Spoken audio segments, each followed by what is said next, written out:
Your job isn't strategic, the new VP told me. It's just keeping the lights on. He said it with a thin, condescending smile that didn't reach his eyes. A dismissal wrapped in corporate jargon.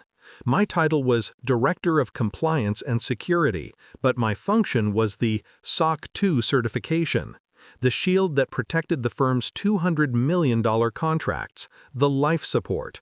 He saw a process. I saw a lever. I pushed my chair back slowly. The sound of the plastic wheels on the carpet was the loudest thing in the room, a clean, deliberate scrape. "Understood," I said. My voice was level, flat. It gave him nothing. No argument, no defense, no sign that the insult had even registered. He nodded, satisfied with his small victory, already pivoting toward the door. He missed the precise moment my decision was made.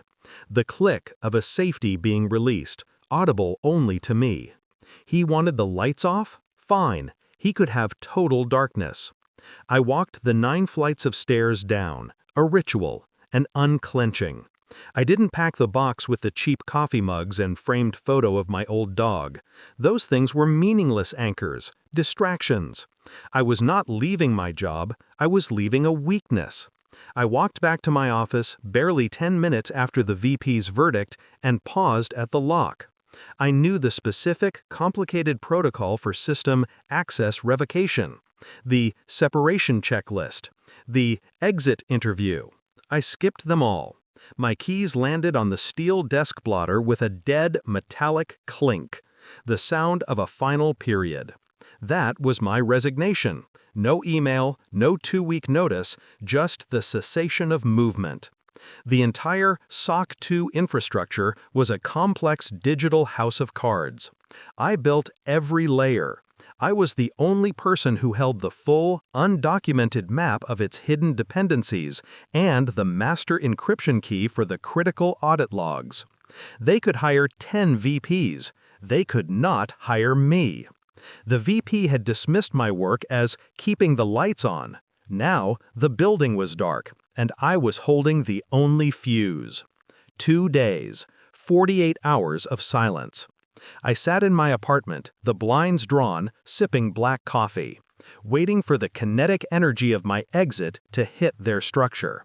I checked the news. Nothing.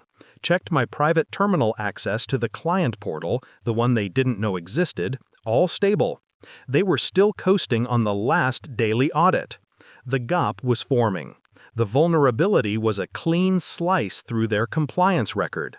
The wait was the hardest part. Not because of doubt, but because I knew exactly what was coming, and I had to maintain the stillness. I had to let the clock do its work. Then, the ping. It was a link to a public corporate earnings call, live. I clicked it, turning the volume barely audible. A familiar tremor in the CEO's voice. He was reading from a script, too fast. Static. Then an unfamiliar voice, sharp and cold, cutting through the executive chatter. "Mr. Callahan, I'm Jonathan Riss, counsel for Nexus Global. I'm calling you on speaker for transparency." A thick silence followed. The air felt thin. "We have received a confidential alert. Your SOC 2 certification officer, the single point of contact for our compliance checks, resigned, effective immediately, 2 days ago. Unannounced." I closed my eyes. Click. Our contract contains a 24-hour cure period for a material breach of security controls. The absence of a certified officer is a material breach. The CEO's voice when it came was a squeak. "Mr. Riss, that's absurd. We'll have someone in place by Monday. I assure you, the systems are stable." Riss didn't care for assurances. "Sir, with respect, you don't have the luxury of time. The final audit report for our Q4 transfer is due tomorrow at 5 p.m. EST.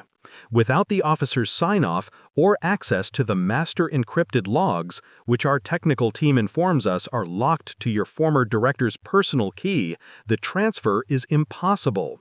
That transfer is worth $200 million. I heard the blood drain from the CEO's tone. "You have 24 hours to restore compliance, Mr. Callahan, or we pull the contract, effective immediately." The call ended with a dull, final thud. The CEO's last word was a choked sound, a strangled, primal scream, not of professional panic, but of utter, personal ruin. It wasn't the VP who was burning now, it was the entire structure built on his casual cruelty. The man who thought my existence was merely keeping the lights on had allowed the sun to set on his company. I leaned back, the cheap apartment chair protesting softly beneath me. I checked the clock. 23 hours, 58 minutes. The new VP had wanted me gone. I was. And I took the oxygen with me.